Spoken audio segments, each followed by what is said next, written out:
Hey guys, welcome back. In today's video, I'll show you how to change the voice in Waze. If you want to use a different range navigation voice while driving, just follow these simple steps. First, open the Waze app on your phone and tap the My Waze or menu icon. Then tap the settings icon to open the app settings. Next, scroll down and select voice and sound. This is where you can manage all of Waze audio and voice guidance settings.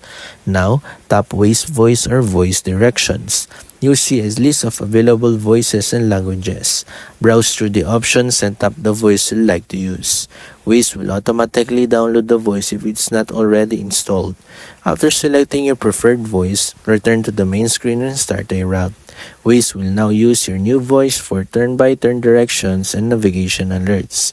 If you don't hear the new voice, make sure your sound is turned on in Waze and that your phone's media volume is turned up.